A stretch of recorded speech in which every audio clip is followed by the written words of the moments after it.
All students differ, and their learnability does not change that fact. So while some students depend solely on the formal learning environment, others create an active learning environment with their peers to navigate and fully understand the matter at hand. For this assignment, we were tasked to assess a case study excerpt as a group and adapt a position based on our understandings of the material we analyzed. After we discussed the excerpt, we realized that we all had slightly different outtakes. From the different perspectives and understandings of each member, there was still more we didn't fully understand because we only examined the base layer and not try to analyze the material to gain a more deep perception. By discussing the information with each other, we got a chance to view the information in front of us with a different pair of eyes, giving us more clarity. This collaboration of minds and ideas is a key component of analytical skill based on the article The Importance of Analytical Skills in the Workplace by Helen on Cloudesses. This proves that the claim for students not only learning from an instructor is true. A study conducted by Scott Freeman and colleagues has demonstrated that when students are actively engaged in the learning process through collaborative discussions, their understanding and retention of course materials improve. Furthermore, having the opportunity to share ideas and perspective with others and also reciprocate, they are more likely to actively process and internalize the information, which can lead to improved academic performance.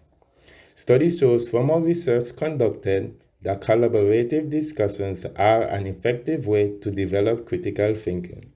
By exposing students to a variety of perspectives, peers challenging their assumptions, and encourage open-mindedness, collaboration can help students become more thoughtful and well-rounded thinkers.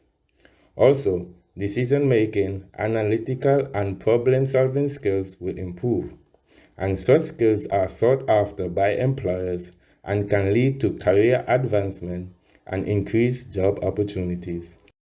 A key component to making sure that active learning is successful is a trainer who allows the learner to do most of the back work during activities and acts only as a facilitator.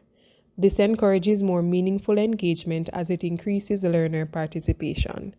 Active learning approaches also include collaborative and cooperative learning in small groups, which emphasize the importance of peer-to-peer interactions in learning. Compared to a traditional lecture alone, active learning approaches have been shown to increase student performance and decrease failure rates. The authors from the excerpt are of the belief that students who are exposed to a learning environment that encourages engagement rather than simply retaining information are highly likely to develop into well-rounded individuals. Active learning allows students to relate to and understand their educational material. The group is in agreement with this theory. In instances where we don't fully grasp necessary concepts, the interpretations and perspectives of other learners contribute to our understanding. This also relates to the concept of learning better as we teach.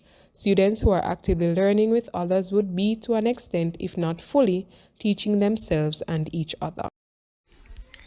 Based on our understanding of reflective or reflexive practice, we strongly agree with the statement that students learn not only from the instructor, but also from each other. How many times have you prepared for a test or an examination by studying intensively and memorizing your notes word for word? Though at the end of the day, you may achieve the results you want, but 2 months down the line, can you proudly say that you remember all the information in which you crammed?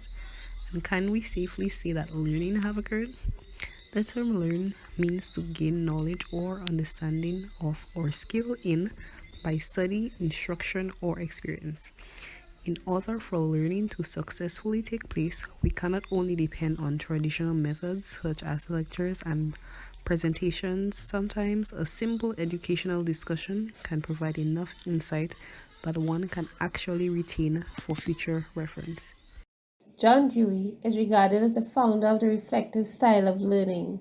He described reflective learning as an active consideration of learned material and the conclusions that can be taken from it. He also championed the reflexive learning approach and argued that learning requires an open mindset, which is an ability to consider all viewpoints, an ability to control one's actions, and an awareness of the consequences of one's actions. The idea posited in the excerpt lines up with what reflective and reflexive learning is all about. This group project is one example where we were able to put to practice reflective and reflexive learning. We came together and learned from each other.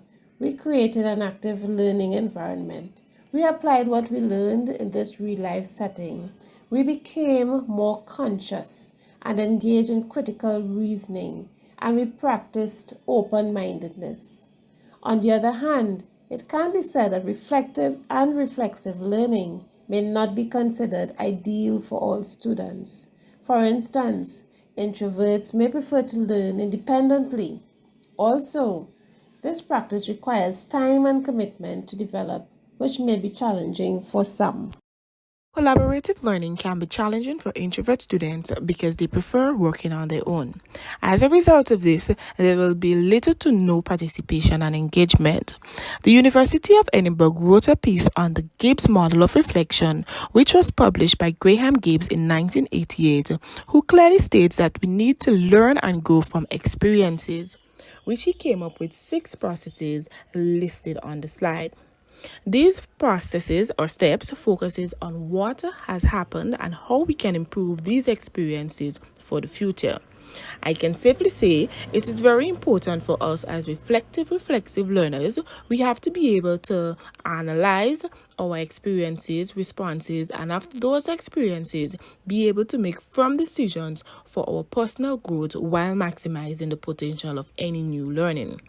Overall, as a group, we agree with the idea posited in the excerpt that collaborative learning certainly provides opportunities for students to learn from each other despite having different knowledge and reasoning.